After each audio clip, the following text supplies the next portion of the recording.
We'll continue with our sermon series, Are You Led by God? लेकिन जो हमारी श्रृंखला चल रही थी, हम उसी श्रृंखला में चलेंगे। क्या परमेश्वर आपकी अगुवाई कर रहे हैं?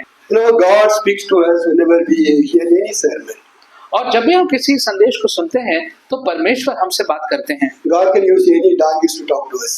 और किसी भी गधे को भी परमेश्वर प्रयोग कर सकते हैं हमसे बात करने के God लिए। actually used a donkey in the Old Testament to talk to Balaam. और हिराम से बात करने के लिए परमेश्वर ने एक गधे का उपयोग किया था बात करने के लिए।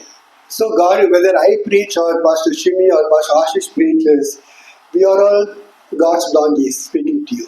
और देखा जाए तो हम सब परमेश्वर के गधे हैं, चाहे मैं बोलूं, चाहे पास्टर शिमी बोले, चाहे पास्टर आशीष बोले, हम प्रचार करते हैं। So we can talk to you.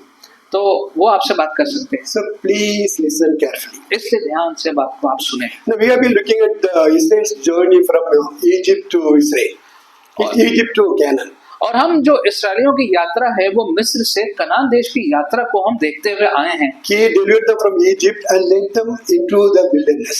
और परमेश्वर ने उनको मिस्र से छुटकारा दिलाया, लेकिन अब वो उनको उस वीराने जंगल में लेकर के आ गए। Their path to Canaan and prosperity lies in the wilderness. और उनका जो रास्ता था जो खुशहाली की तरफ जा रहा था, वो रास्ता इस वक्त जो है वो जंगल के मध्य में है। He brought them into the wilderness and he taught them some lessons. और उस जंगल वीराने में ला करके परमेश्वर ने उन्हें कुछ सबक सिखाए। Very often it is in the wilderness God teaches us many lessons. और अक्सर ऐसे वीरानों में, जंगलों के परिस्थितियों में परमेश्वर हमें कुछ बातें सिखाते हैं। Meanwhile, he provided all he needs और इस दौरान परमेश्वर ने सारे आवश्यकताओं को पूरा किया and protected them, उनकी सुरक्षा दी उनको, and he revealed himself to them. और अपने बारे में और जाहिर किया उनको। They reached in the wilderness a place called Mount Sinai. और सनाई पर्वत जो स्थान था वहां पर ये लोग अब पहुंच चुके थे। At present, they are camping in front of Mount Sinai. और सनाई पर्वत के सामने इनका तंबू इस वक्त लगा हुआ है। In that place, we saw God was revealing himself to them. और हमने देखा कि परमेश्वर यहाँ पर इनसे बातचीत करके अपने बारे में और बता रहे थे लोगों को। God had been revealing to them about himself little by little. और थोड़ा करके परमेश्वर अपने बारे में लोगों को बता रहे थे। In our last message, we saw God revealed himself to them as a holy and mighty being. और देखा था पिछले संदेश में कि परमेश्वर ने अपने आप को एक शक्तिशाली परमेश्वर के रूप में अपने आप को उजागर किया था। Today we will look at the chapter 20 of Exodus. और आज हम निर्गमन के 20वें अध्याय पे ध्यान करेंगे। And they are still at the mountain Sinai, Mount Sinai only. और ये लोग अभी सनाई पर्वत के सामने ही हैं। In chapter 20, God gives them the 10 commandments. और यहाँ पर हम देखते हैं कि परमेश्वर ने 10 आज्ञाएं लोगों को दी। The commandments were given to the Israelites. और ये सारे जो आज्ञाएं थी वो इजरायलियों को दी गई थी। But it is for every human being God created in this universe. लेकिन हर इंसान को, व्यक्ति को जिसने परमेश्वर ने अपने सृष्टि में रचा है अपने स्वरूप में, उन सबके लिए ये आज्ञाएं हैं। The commandments reflect God's character. क्योंकि ये जो आज्ञाएं हैं ये परमेश्वर के चरित्र को दर्शाती हैं। He reveals himself as only one God. और वो अपने आप को दिखाते हैं कि वो केवल एक ही परमेश्वर यहाँ पे हैं। He reveals himself as a creator. और वो अपने आप को सृष्टि करने वाले परमेश्वर के रूप में दिखाते हैं। He also reveals himself as a righteous God. और वो दिखाते हैं ये भी कि वो धर्मी परमेश्वर हैं। The commandments belongs to every human being. और ये सारे जो आज्ञाएं हैं वो हर मनुष्य के लिए हैं। Israel was just a medium through which God proclaimed his character to the world. और इज़राइल जो था वो एक जरिया था जिसके द्वारा परमेश्वर ने लोगों तक अपनी सारी बातों को पहुंचाया। Please turn to Exodus chapter 20. आप निर्गमन का 20वां अध्याय निकाल सकते हैं। You know, one of the teachers in the New Testament, one of the teachers of the law came to Jesus. और नए हम देखते हैं कि बहुत से जो शिक्षक थे वचन के, वो यीशु के पास आए। And he asked Jesus a question. और उन्होंने आके यीशु से सवाल किया, Of all the commandments, which is the most important one? और वो उन्होंने यीशु से पूछा कि जितने भी आज्ञाएं हैं उसमें सबसे बड़ी आवश्यक आज्ञा कौन सी है? Jesus said, यीशु ने कहा, The Lord our God, the Lord is one. कि तुम्हारा परमेश्वर जो है वो एक है। Love the Lord with all your soul, with all your might and with all your strength. और अपने परमेश्वर से, अपने पूरे मन से, हृदय से और इच्छा से प्रेम करो। The second one is love your neighbor or yourself. और दूसरा ये है कि अपने पड़ोसी से भी अपने समान प्रेम करो। There is no greater commandments than these. और इन दोनों के अलावा कोई और इनसे बड़ा आज्ञा नहीं है। Jesus divided the whole 10 commandments into 2 parts. और पूरे जो 10 आज्ञाएं थी इनको यीशु ने 2 भागों में बांट दिया। Relationship with God and relationship with human. कि परमेश्वर के साथ संबंध और मनुष्य के साथ संबंध। Relationship with God. पहला हम देखते हैं परमेश्वर के साथ संबंध। We'll look at only first 2 commandments today. आज हम पहले 2 आज्ञाओं को ही देखेंगे, Because first 4 commandments talk about relationship with God. क्योंकि जो पहले 4 आज्ञाएं हैं वो परमेश्वर के साथ संबंध के बारे में बात करती We may not be able to do all the 4 in one day. हैं और उन चारों को हम एक ही दिन में नहीं कर पाएंगे। So next time we'll look at the second 2, 3 and 4 command. तो अगले संदेश में तीसरे और चौथे अध्याय को पदों को देखेंगे। The first 4 commandments are you shall have no other God before me. और जो पहला बात यहाँ लिखी वो ये है कि मेरे सामने तू मुझे छोड़ दूसरों को ईश्वर करके ना मानना। You shall not make yourself an image. तुम अपने लिए कोई मूर्ति खोद कर ना बनाना। You shall not misuse the name of the Lord. तू परमेश्वर के नाम का दुरुपयोग ना करना। Remember the Sabbath day by keeping it holy.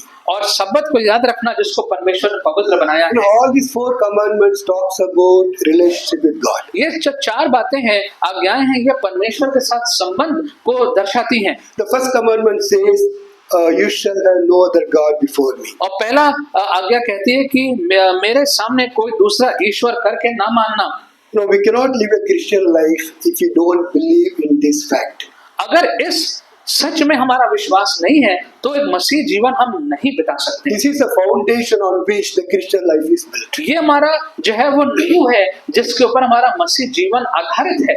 What God actually means is, I am alone God. और यहाँ का मतलब ये है कि मैं अकेला ही एकमात्र परमेश्वर हूँ। And I alone must be your God. और मुझे अकेले ही एकमात्र ही तेरा ईश्वर मैं हो सकता हूँ। There are many reasons for God to say these words from the beginning. और शुरुआत से परमेश्वर के पास बहुत से कारण हैं इस बात पर जोर डालने के लिए।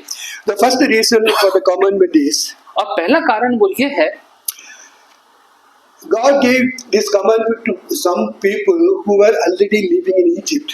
और ये नियम दिया गया उन लोगों को जो पहले से ही मिस्र में रह रहे थे। They were surrounded by many gods and goddesses. और उनके चारों तरफ बहुत से देवी देवताएं थे। They had gods of Nile, gods of sun god, animal god, fertility god, so many other gods were there in Egypt. और नाइल के थे और ईश्वर और सूरज के थे, चंद्रमा के थे, बहुत से अलग देवी देवताओं को वो लोग मानते थे। And on the way to Canaan, they would pass through so many other nations which worshipped so many other gods. और कनान के रास्ते पे बहुत से और देशों से रास्तों से गुजरे जहाँ पे और देवी देवताओं को लोग मानते थे। Even after they reached Canaan, they would come across many god and goddesses. और कनान पहुंचने के बाद भी वहां पर उनको उसके बाद भी बहुत से देवी देवताओं के बारे में पता चलेगा। God knew the Israelites might be tempted to worship other gods along with their Yahweh. और परमेश्वर को मालूम था कि लोग जो है इनमें ये परीक्षा आएगी कि याहवे के साथ साथ दूसरे देवी देवताओं की आराधना करने का भी इनको परीक्षा आ सकती है। So God gave them the first commandments.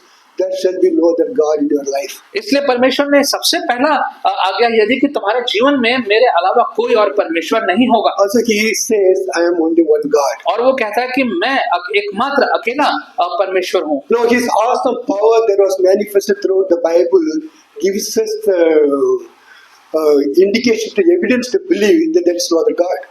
और जितना भी हम वचन में देखते हैं जो परमेश्वर ने लिखा है उन सब से हमें ये सबूत मिलता है कि परमेश्वर के अलावा कोई और परमेश्वर नहीं है। None of the gods of other nations could ever stand before our God. कोई भी देवी देवता किसी भी देश का वो हमारे परमेश्वर के सामने खड़ा नहीं हो सकता। Egypt had so many other gods. और मिस्र के तो बहुत सारे देवी देवताएं थे। But none of the gods could save their children from God's wrath. लेकिन जब परमेश्वर का क्रोध उस देश पे आया तो किसी भी देवी देवता जो था वो परमेश्वर के क्रोध से मिस्र के बच्चों को नहीं बचा पाया। God punished them with plague after plague, but their gods could not save them. और एक के बाद एक महामारी उनके ऊपर आ रही थी और उनके देवी देवता नहीं बचा पाए महामारी से। None of them could stand before the awesome power of God. और परमेश्वर की उस महान शक्ति के सामने कोई भी खड़ा नहीं हो पाया। When you after if you read Judges, there is a story. और जब यहाँ पे आप न्यायों को पढ़ते हैं तो वहां पे आप देखते हैं Once the Philistines fought against Israel and carried off the Ark of the Covenant. और वहाँ फिलिस्तीन जो थे वो इजरायलियों से लड़ाई कर रहे थे और इजरायलियों के पास से वो वाचा का संदूक लेके चले गए। They tried to keep that Ark of the Covenant in the temple of their god Dagon. और उनका जो देवी देवताओं का जो मंदिर था उस मंदिर में उन्होंने कोशिश करी कि वाचा के संदूक को जाके वहां रख दें। They tried to keep it there. उन्होंने वहां रखने की कोशिश करी। But every day they kept it there. The statue of Dagon fell down prostrate before the Ark of the Covenant. लेकिन प्रतिदिन जो डेगन जो उनका जो देवता था वो उसकी जो मूर्ति थी वो गिर जाती थी नतमस्तक होके वाचा के संदूक के सामने। Their god Dagon could not stand before the Ark of the Covenant. डेगन जो उनका परमेश्वर था वो वाचा के संदूक के सामने खड़ा नहीं हो पाया। In the end, the Philistines said, "The hand of the God of Israel is too heavy for us and for our god Dagon." और फिर अंत में फिलिस्तीन ने कहा कि परमेश्वर यावे का हाथ बहुत भारी है हमारे ऊपर और हमारे देवता के ऊपर। So they decided to send him back. और निर्णय किया कि वाचा के संदूक को वापस भेज दें। There are so many examples in the Bible to prove God, awesome God. और बहुत से उदाहरण बाइबल में देखने के लिए हमारा परमेश्वर शक्तिशाली महान So परमेश्वर। if you read Isaiah chapter 41 to 50, अगर आप यशाया 41 से पढ़ेंगे and it repeatedly says, "I am Lord and there is none other." और बार बार आपको पढ़ने को मिलेगा कि मैं ही परमेश्वर हूँ, मेरे अलावा कोई परमेश्वर नहीं है। I am God, there is none beside me. और मेरे अलावा मेरे आसपास इर्द गिर्द कोई परमेश्वर नहीं है। Nearly 10 to 15 times God says the same thing between this chapter 40 and chapter 50. और 40 से 50वें अध्याय के बीच में 10-15 बार परमेश्वर ने इसी बात को बार बार कहा है। The same when God directly says, "There is no one else except me." और बार बार यही कहा कि मेरे अलावा कोई और परमेश्वर नहीं है। Even today I put a verse in the WhatsApp group which saying the same thing. और मैंने आज व्हाट्सएप में जो एक संदेश डाला वहां भी यही लिखा हुआ है There is no other God except the God of the Bible. कि परमेश्वर वचन के जो वचन में परमेश्वर के बारे में पता लगता है उस परमेश्वर के अलावा कोई और परमेश्वर नहीं है। He clearly say, "I am God, there is none beside me." और मैं परमेश्वर हूँ, मेरे अलावा कोई परमेश्वर नहीं है। That should go very deep in our hearts. ये बात बहुत गहराई से हमारे हृदय में जानी चाहिए। Now we are surrounded by so many gods and goddesses in our life. हमारे चारों तरफ भी बहुत से देवी देवताएं जो हैं उनसे हम घिरे हुए हैं। But in the midst of all that, we should remember the God whom we worship, the God of the Bible is the true God. लेकिन इन सब के बीच में हमें ये मालूम होना चाहिए कि जिस परमेश्वर को हम अपने वचन में मानते हैं वो हमारा सच्चा परमेश्वर The है। God of the Bible named Jesus Christ the Creator. और हमारा जो वचन बताता है कि जो हमारा परमेश्वर है वो सृष्टि करने वाला यीशु मसीह उसका नाम है। Don't ever even be tempted to believe that there are other gods. कभी इस परीक्षा में पड़िए ही मत ये सोचने के लिए भी कि इसके अलावा कोई और ईश्वर भी है। Let it go very deep in your heart. इस बात को अपने हृदय में बहुत गहराई से जाने Because दीजिए our Christian life is built on this foundation truth. क्योंकि हमारा जो मसीह जीवन है वो इसी सच्चाई की नींव पर आधारित है। The second reason for this commandment is found in verse 2. और दूसरे पद में हम देखते हैं दूसरा कारण इस आज्ञा को देने के लिए। Can someone read please? Chapter 20 verse 2.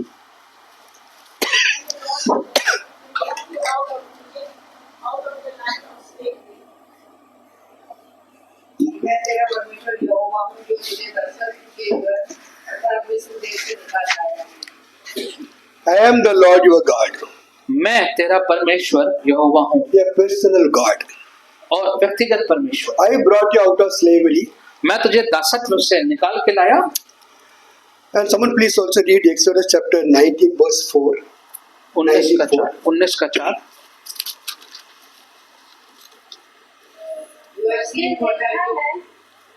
तुमने देखा है कि मैंने मिस्रियों से क्या क्या किया।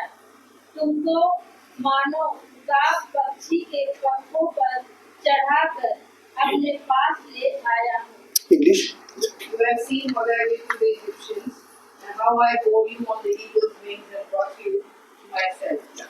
I brought you out of slavery. मैं तुझे दासत्व से निकाल के लाया I carried you on the eagle's wings and brought you to myself. और मैं तुझे उकाब के परों पर बैठा करके अपने पास लेके आया। He says, I brought you to myself. और वो कहता कि मैं तुझे अपने पास लेकर के आया। He provided for them. उसने उनके लिए सारा इंतजाम किया, He protected them.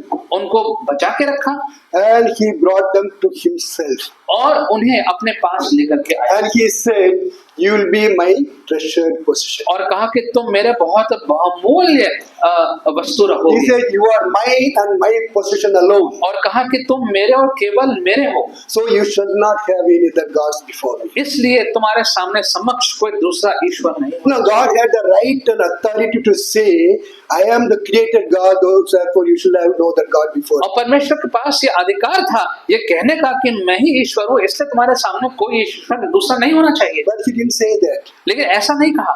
He built a relationship there. वहां से परमेश्वर ने लोगों के साथ पहले एक संबंध को बनाया He said, you are mine, I am yours. और कहा कि तुम मेरे हो मैं तुम्हारा हूँ, So there should not be no other God before me. इसलिए तुम्हारे सामने कोई और ईश्वर नहीं He होना also, चाहिए। God also started the commandment with, do not steal, do not murder, do not commit adultery.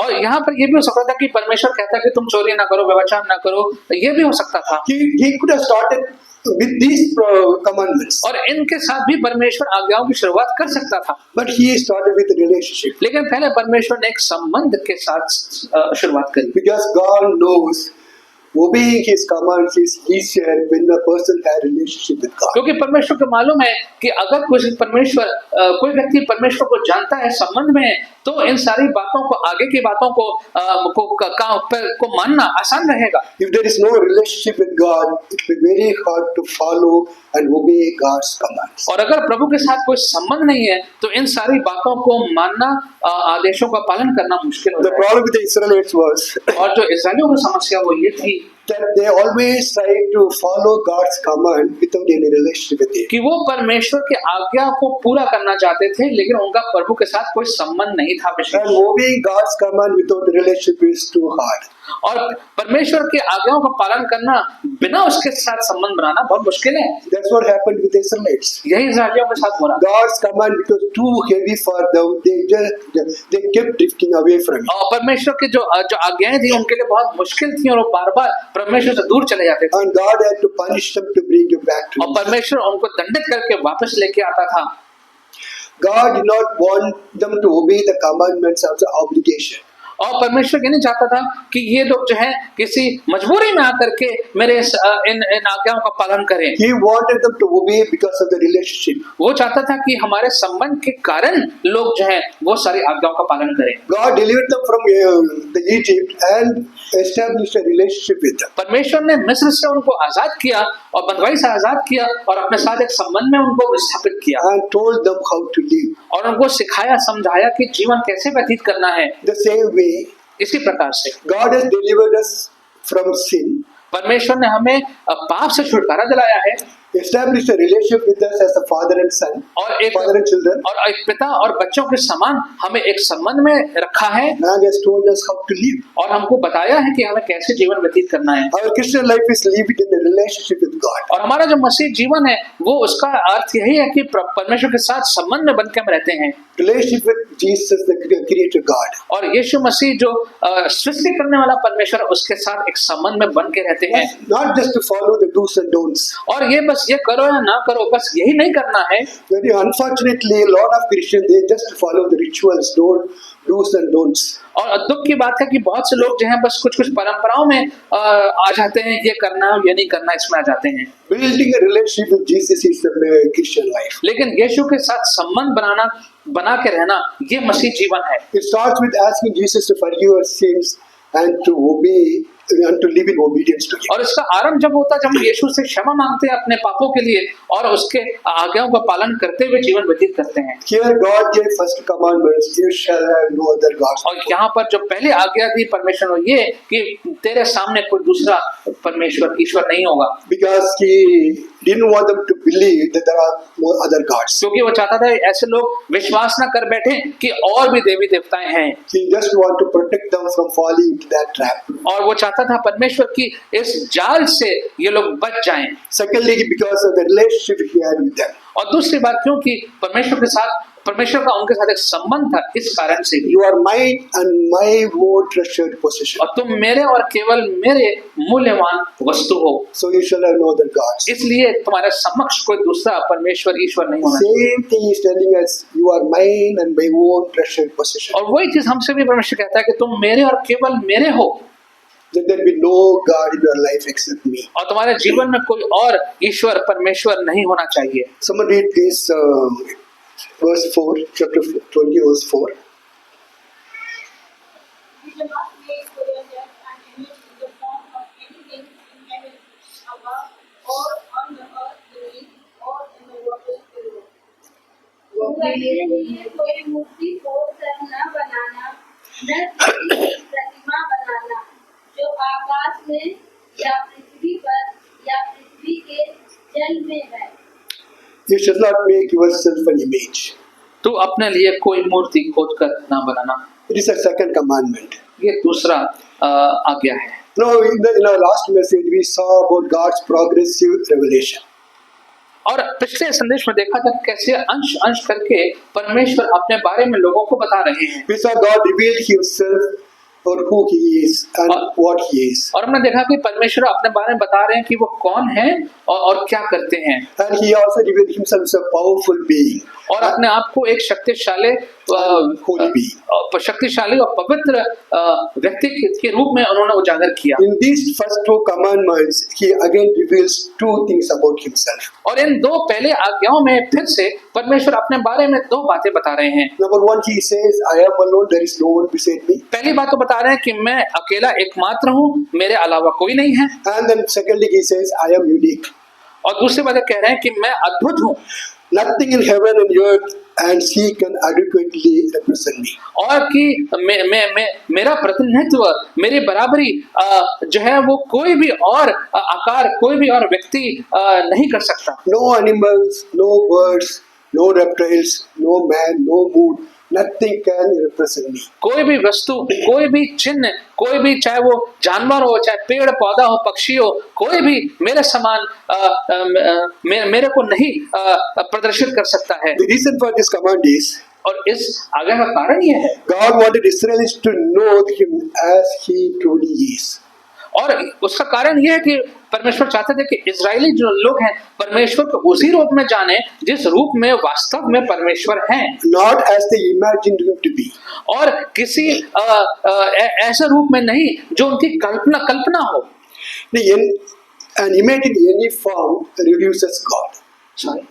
Image in any form reduces God as He is. और किसी भी अगर किसी और रूप में आप कल्पना करेंगे परमेश्वर की, तो उस कल्पना के कारण परमेश्वर का जो मूल है वो कम हो जाता है। You know, an image is made by man's imagination. और कोई भी जो वस्तु बनाई जाती है वो मनुष्य अपनी कल्पना से बनाता है। Man never saw God. मनुष्य ने कभी परमेश्वर को नहीं देखा है, But he was trying to make an image of God. लेकिन वो परमेश्वर की प्रतिमा बनाना चाह रहा है। God simply says, don't do it. परमेश्वर कहता है ऐसा मत करो, Because you have not seen me. क्योंकि तुमने मुझे देखा नहीं है। Do not replace my self-revelation with your imagination. और जो तुमको मैंने अपने बारे में बताया है उसको तुम ना बदल दो उन चीजों से जो तुम कल्पना करते हो।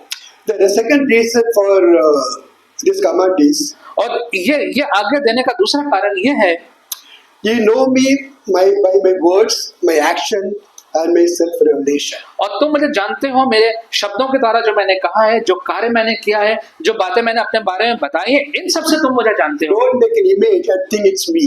और इसलिए कोई प्रतिमा बना के ये मत सोचो कि ये प्रतिमा जो है वो मैं हूँ। Whatever image may you make, it's not me. और जो भी तुम प्रतिमा बनाओगे, मूर्ति बनाओगे, वो मैं नहीं हूँ। When God appeared on Mount Sinai, जब परमेश्वर सिनाई पर्वत पर प्रकट हुए, Israel experienced thunder and lightning, cloud and fire.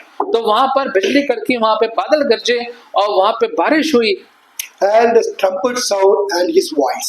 और वहां पे तुरही की आवाज थी और पे परमेश्वर की वाणी थी। But they did not see any form. लेकिन कोई उनको आकार या रूप नहीं दिखा। Later on, Moses reminds the Israelites about it. और बाद में मूसा ने इस्राएलियों को इस बारे में याद दिलाया He says, you only heard the voice, but you did not see any form. कि तुमने तो सिर्फ आवाज सुनी थी, तुमने कोई वहां पे रूप नहीं देखा था। So don't make any image of God. इससे परमेश्वर की कोई प्रतिमा मूर्ति ना बनाओ। No image on earth can represent God. कोई भी पृथ्वी पर कोई भी प्रतिमा मूर्ति वो परमेश्वर के बारे में प्रतिनिधित्व नहीं कर सकती। God said, I am invisible. परमेश्वर ने कहा कि मैं अदृश्य हूँ, Know me through my words and actions. और मेरे कार्य और मेरे शब्दों के द्वारा मुझे जानो, And you can know me only through faith. और विश्वास के कार्य द्वारा ही तुम मुझे जान सकते हो। You should believe that I exist. और तुम्हें ये विश्वास होना चाहिए कि मेरा अस्तित्व है। Without faith, you won't be able to know me. विश्वास के बिना तुम मुझे नहीं जान पाओगे। You can look at my creation and know that I am there. और तुम मेरी सृष्टि को देख सकते हो और ये जान सकते हो कि मैं हूँ। You know, our God is real. हमारा परमेश्वर जो है वो सचमुच का परमेश्वर The है, God of the Bible is real. और जो वचन का परमेश्वर है वो सच में है। And He says there is no one else except me. और वो कहता है कि मेरे अलावा और कोई नहीं है। Some Christians also worship images. और बहुत कुछ मसीह हैं वो भी कुछ मूर्तियों की आराधना करते हैं। What is an image in a Christian's life? एक मसीह के जीवन में एक मूर्ति या प्रतिमा क्या हो सकती है? Anything that replaces God is an image in Christian's life. कोई भी चीज ऐसी वस्तु जो परमेश्वर का स्थान ले ले वो एक प्रतिमा या मूर्ति है। Someone please read verse 5. 5वां पद पढ़ दें। Chapter 20 verse 5. तू उनको दंडवत न करना और न उनकी उपासना करना, क्योंकि मैं तेरा परमेश्वर यहोवा जलन रखने वाला परमेश्वर हूँ, और जो मुझसे बैर रखते हैं। बस okay. English please. You shall not bow down to them or serve them, for I, the Lord your God, am a jealous God, visiting the iniquity of the fathers upon the children to the third and the fourth generation. बस. God says, I am a jealous God. परमेश्वर ने कहा कि मैं जलन रखने वाला परमेश्वर हूँ। How can you attribute jealousy to God? How can you attribute jealousy to God? और ये कैसे हो सकता है कि परमेश्वर जो है वो जलन रखने वाला परमेश्वर हो सकता है? God's jealousy is not like human beings' jealousy. और ये जो परमेश्वर की जलन है वो मनुष्यों की जलन की तरह नहीं है। Man looks at other person's fame and prosperity and he feels jealousy. और मनुष्य जो है वो दूसरे व्यक्तियों की सफलता को देखता है और मन में जलने लगता He है। compares himself with other person's property and whatever other person has, then he feels jealousy about it. और मनुष्य जो है वो दूसरे व्यक्ति की संपत्ति को देखता है, समृद्धि को देखता है और अपने मन में जलने लगता है। Man always compares with another human being and feels jealousy about it. और मनुष्य जो है वो दूसरे व्यक्ति से अपनी तुलना करता है और तब उसमें ईर्ष्या पैदा होती है। God has no one to compare him with that. लेकिन परमेश्वर अपने आप की तुलना किससे करेगा? He is alone. वो तो अकेला है। So it is not a human jealousy in the human terms. लेकिन तो उसकी जो जलन है, ईर्ष्या है, वो मनुष्य की ईर्ष्या जलन के समान नहीं है।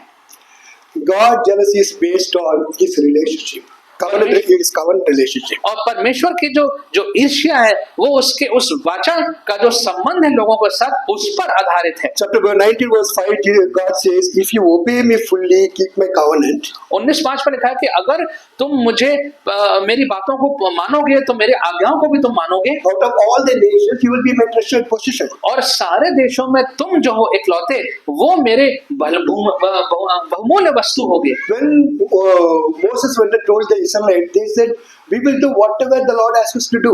और मूसा ने जब कहा तो लोगों ने कहा कि जो भी परमेश्वर कहेगा हम करेंगे। लोगों ने कहा। And in chapter 24, it was ratified with the blood of a sacrifice. और 24वें अध्याय में देखते हैं कि वहां पर जो है वो एक मेमने का लहू वहां पे बहाया गया। God said, you will be my treasured portion, and the people accepted it. परमेश्वर ने कहा कि तुम मेरे बहुमूल्य वस्तु होगे और लोगों ने इस बात को ग्रहण किया। So they entered into a covenant relationship with God. तो वो परमेश्वर के साथ एक वाचा के एक संबंध में बंध गए। So it is like a husband and wife relationship. और एक प्रकार से पति पत्नी का संबंध हम उदाहरण ले सकते They हैं। are bound by a covenant relationship. उनके बीच में एक वाचा है। They stood before God and made a covenant with each other to love each other. और वो दोनों परमेश्वर के सामने खड़े होकर एक दूसरे से प्रेम करने का उन्होंने वाचा बांधी है। If a husband or wife tells her spouse, if a husband or a wife tells his or her spouse, If a husband tells his or her spouse, अगर कोई पति या पत्नी एक दूसरे से ये बात कहे, you are mine, I don't want you to give your love to someone else. कि तुम मेरे हो या मेरी हो, और मैं नहीं चाहता कि तुम ये मेरा जो प्रेम है तुम किसी और को दो।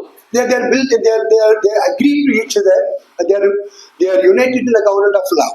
और इस बात पे वो दोनों राजी हुए हैं, और इस प्रेम की वाचा में दोनों ने एक दूसरे को बांधा है। So if a person says that, it's not wrong. तो अगर कोई व्यक्ति ऐसा कहता है तो गलत नहीं है। It's not a sinful jealousy. ये ऐसा करना जो है वो कोई ईर्ष्या नहीं है, Because they belong to each other. क्योंकि वो एक दूसरे के लिए हैं। That's what God says. यही परमेश्वर कहते हैं You are mine कि तुम मेरे हो and mine alone. और केवल मेरे हो। I do not want you to have someone else in your life. मैं नहीं चाहता कि तुम्हारे जीवन में कोई और आए।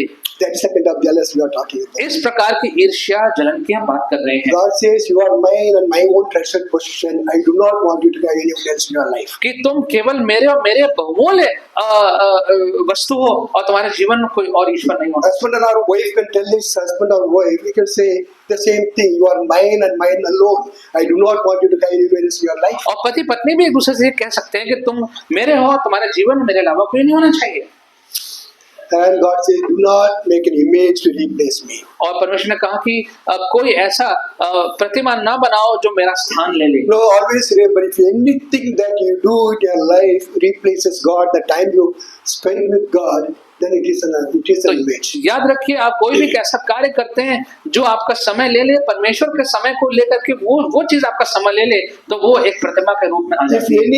any activity in your life takes the place that you spend with God, then it is an कोई भी ऐसी क्रिया जो आपका समय ले ले, कि जो आपको परमेश्वर के समय देने से रोक ले या कम कर दे, तो वो एक मूर्ति के रूप ले लेती है। including your mobile phone. और मोबाइल भी इसमें शामिल है। Sometimes when you sit in the mobile phone, go through that shorts, right?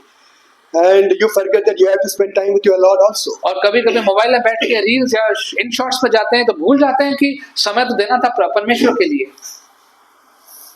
Even in the church, if you do that, then it's an idol. और The church also. तो church में भी ये बात लागू होती है। You know, we lose the real purpose for which you are coming to church. और जिस कार्य के लिए आप कलीसिया में आए उस कार्य में बंध के रहिए। We come to church to worship God, pray and listen from Him. हम आते हैं कलीसिया में आराधना करने के लिए, प्रार्थना करने के लिए, वचन सुनने के लिए। But if you are sitting inside the church and flipping through your mobile, then you lose the purpose. लेकिन अगर आप चर्च में बैठकर मोबाइल चला रहे हैं तो फिर यहाँ आने का जो कारण है वो बदल गया। This mobile can become an image in the church in your hand. और ये जो मोबाइल है वो एक मूर्ति बन सकती है कलीसिया में आपके हाथ में। So do not use mobile inside the church. तो कलीसिया में बैठ करके कृपया मोबाइल का प्रयोग ना करें। But we are coming here for only one purpose, to worship God. हम यहाँ पर केवल एक ही काम के लिए आते हैं, वो है परमेश्वर की आराधना करना। Even in that time, we have to look at the mobile. That's the purpose is defeated. अगर उस समय में भी हमें मोबाइल देखना पड़ जाए तो यहाँ आने का कोई औचित्य नहीं Because बनता है। God can see God replaces him with your mobile. क्योंकि परमेश्वर ये देख सकते हैं कि उनको बदल दिया गया है उस मोबाइल से। And there are a lot of gone to different houses. I have seen a lot of things in the house that should not be there. और मैं बहुत से घरों में जाता हूँ और मैंने घरों में बहुत सी चीजें देखी हैं जो उन घरों में नहीं होनी चाहिए। There are people wearing rings, अंगूठियां कुछ लोग पहनते हैं, different stones of rings, अलग अलग पत्थरों की, and tortoise keep inside the house. और कछुओं को घर में रखते हैं। You know the tortoise, why they keep the tortoise in the house? कुछ लोग कछुओं को घर में क्यों रखते हैं? The other religious people believe. I did a study on these two actually. इन दोनों बातों को मैंने पढ़ा है, इसलिए मैं बता I went to few houses. I could find that people wearing it, people keeping it. So I did a small study on it. और मैंने कुछ घरों में इन चीजों को देखा, इसलिए मैंने इस पर थोड़ा सा रिसर्च किया। Tortoise they keep it because they want for long health, wealth, prosperity, stability and peace. और क्यों रखते हैं कछुआ? ताकि उनका सेहत अच्छी रहे, ताकि समृद्धि और शांति घर में बनी रहे, And protection from evil spirit as well. और दुष्ट आत्माओं से बचे रहें। Now tell me, who gives long life? अब मुझे बताइए कि लंबा जीवन कौन देता है? Tortoise or God? परमेश्वर देता है कि कछुआ देता है? Who gives peace in your life? Tortoise or God? जीवन में शांति कौन देता है, कछुआ कि परमेश्वर? Who keeps the evil spirit away? Tortoise or God? दुष्ट आत्माओं से कौन बचाता है, परमेश्वर की कछुआ? You know,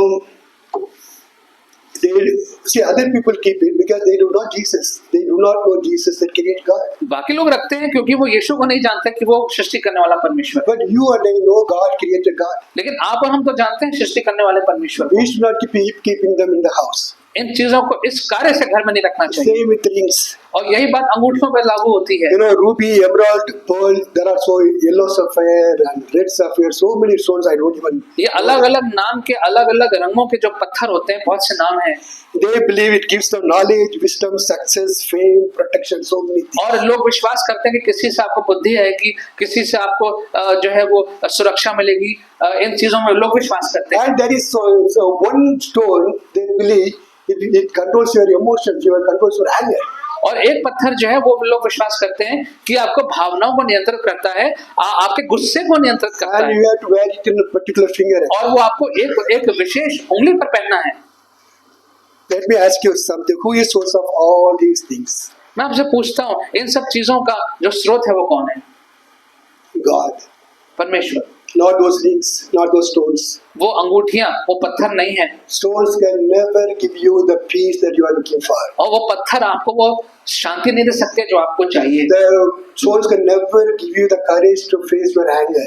और जो आपका क्रोध है उसका सामने करने का सामर्थ वो पत्थर नहीं दे सकता। By the way, anger is not sin. Please remember, anger is not sin. और ये याद रखें कि क्रोध जो है वो पाप नहीं है, You know, whatever you do in anger, that becomes sin. लेकिन उस क्रोध में आप क्या करते हैं वो पाप है।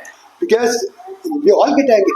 सब लोग को क्रोध आता Is there anyone here who can say, I don't get angry? है। क्या कोई कह सकता है कि हमें कभी क्रोध नहीं आता? No, no one is there. No one is there. Everyone gets angry. सबको कभी ना कभी क्रोध आता है। So that you need to channelize your anger. तो अपने जो क्रोध है उसका आप करेंगे क्या? Whatever you speak, whatever you do in your anger, that becomes sin. जो आप बोलते हैं, जो आप फिर उस क्रोध में करेंगे वो पाप की ओर लेके जाता है। If you can have time, give me 5 minutes. I would tell a very interesting story on anger. और उस क्रोध के ऊपर 5 मिनट का समय दीजिए, आपको बहुत एक रोमांचक आपको कहानी बताता I was not written here, but then suddenly it came. हूं। मैंने लिखा नहीं, मुझे एकदम से ध्यान आ गया। You know, the olden days, in the jungle, they had a plan how to capture a tiger. और पुराने जमानों में जंगल में उनका एक योजना बनी कि कैसे शेर को पकड़ा जाए। This the tribes, the mountain tribes, they climb on the tree and sit there. और तो ये जो लोग होते हैं उस स्थान के, वो पेड़ पर चढ़ के बैठ जाते हैं। They sent a young boy clapping his hands. और एक जवान लड़के को भेजा जो ताली बजाएगा। He is called clapper boy. उसको बोलते हैं ताली बजाने वाला। He just claps his hand and walks inside the jungle. तो वो लड़का जो है ताली बजाते हुए उस जंगल में जाता है। And after hearing the noise, the tiger comes to attack him. और फिर वो ताली के बाद सुन के जो शेर है वो उस पर हमला करने के लिए आता है। And the people from the tree, they come down and capture the tiger. और तब वो जो लोग चढ़े हुए थे पेड़ पे छुप के, वो नीचे आके उस शेर को पकड़ लेते हैं। Our anger is like a tiger inside, हमारा जो गुस्सा है वो हमारे अंदर के शेर के समान है, always sitting inside. अंदर रहता है। Somebody claps the hand, और कोई जो है वो ताली बजाता है the tiger comes out. और वो शेर जो है वो गुस्से वाला शेर बाहर आ जाता है। Whom do you attack, the tiger or the clapper boy? किस पे अटैक होता है, टाइगर लड़के पे या किसके और पे? We always attack the clapper boy. और जो हमला होता है वो ताली बजाने वाले पे होता We है। don't control the anger, we attack the tiger or clapper boy. हम अपने गुस्से को नियंत्रित नहीं करते हैं, जो ताली बजा रहा था उस पे हमला करते हैं। So anger is always there to everyone. और इसलिए गुस्सा जो है, क्रोध सबके अंदर है। So anger is not sin, but what you do in anger becomes sin. क्रोध पाप नहीं है, लेकिन उस क्रोध में करते क्या वो पाप है। So you don't need a finger, what you call ring, to control your anger. आपको कोई अंगूठी की आवश्यकता नहीं है कि आप अपने गुस्से को नियंत्रित करें। You know, instead of building a relationship and getting all this from God, और ये प्रभु के साथ संबंध बनाकर ये सारी चीजों का प्रभु से प्राप्त कर सकते हैं। some Christian things, by varying things, it's a shortcut. You get peace and prosperity, everything. बहुत से मसीह सोचते हैं कि ये तो एक शॉर्टकट है, हम अंगूठी या कुछ ऐसा कर लेंगे तो सब चीजें मुझे प्राप्त हो जाएंगी। But you know what happens when you wear that? लेकिन जब आप ऐसा करते हैं, आपको मालूम क्या होता है? Someone please read Isaiah chapter 42 verse 8. यशायाह 42 का 8 पढ़ दीजिए। Verse 8.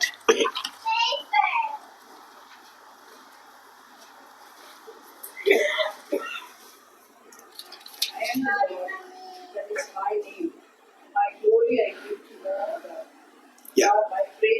above the idols. Somebody, Hindi, please. मैं यहोवा हूँ, मेरा नाम यही है, अपनी महिमा में मैं दूसरे को ना दूंगा, और जो स्तुति मेरे योग्य है वे पूरे दिन मुक्ति को ना दूंगा. I will not give my glory to another. मैं अपनी महिमा किसी दूसरे को ना दूंगा. Now, for example, a Christian has all these things in his house. अब अगर एक मसीह के घर में ये सारी चीजें हैं, God in His mercy blesses him.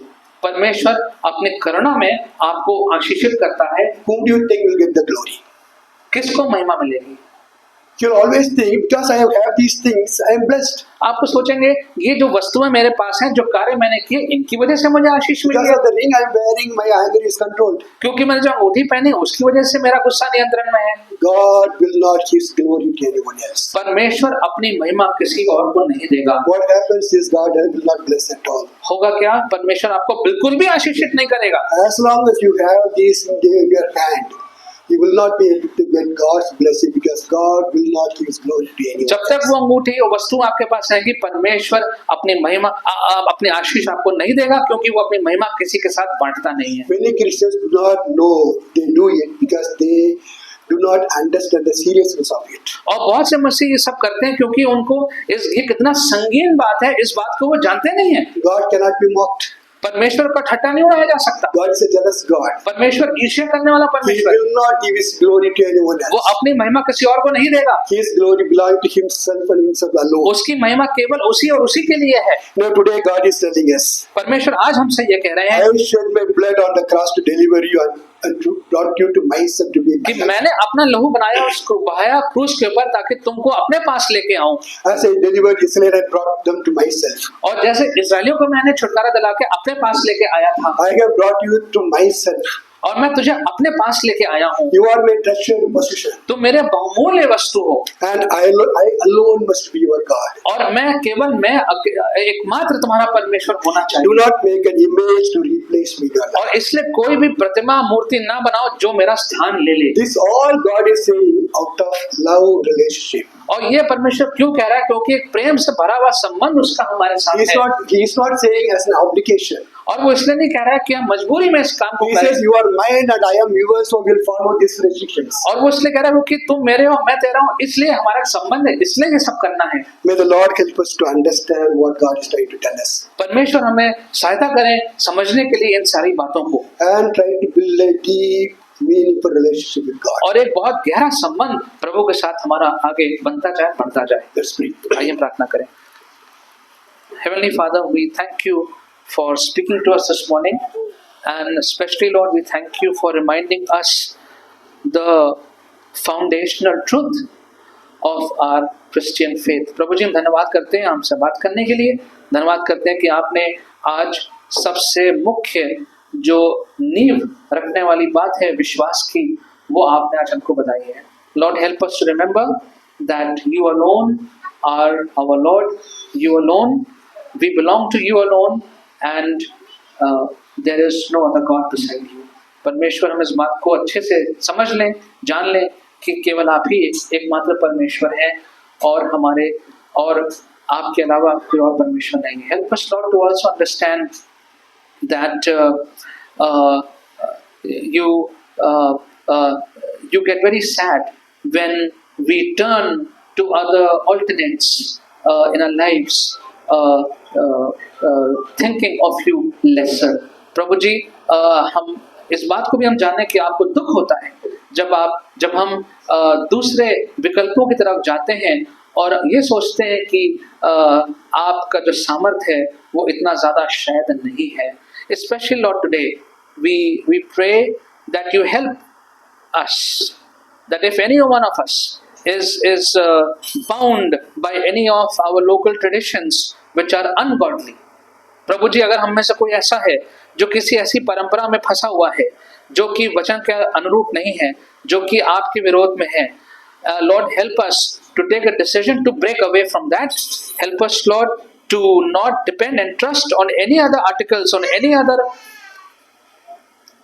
activities or actions, but only and only turn to you. परमेश्वर कोई भी ऐसी बात में अगर हम फंसे हुए हैं, ऐसी चीज को हम कर रहे हैं, तो उससे हमको प्रभु तो बाहर निकाल ले, ताकि हम केवल और केवल आपकी ओर देखने वाले बने और किसी और बात पर, किसी और क्रिया पर विश्वास ना करें। Help us Lord to know that we belong to you, you belong and you are ours, and whatever we ask you Lord, you provide and you listen to us। प्रभु जी हम आपके हैं, आप हमारे परमेश्वर हैं, और जब भी आपसे निवेदन व्यक्ति प्रार्थना करते हैं तो आप हमारी प्रार्थनाओं का उत्तर देते हैं। Help us Lord to have that strong faith and to continue to grow in that faith in you। प्रभु जी ये मजबूत विश्वास आप हमें दीजिए और इस विश्वास में हम आगे आपके साथ बढ़ते जाएं। In Jesus name we pray।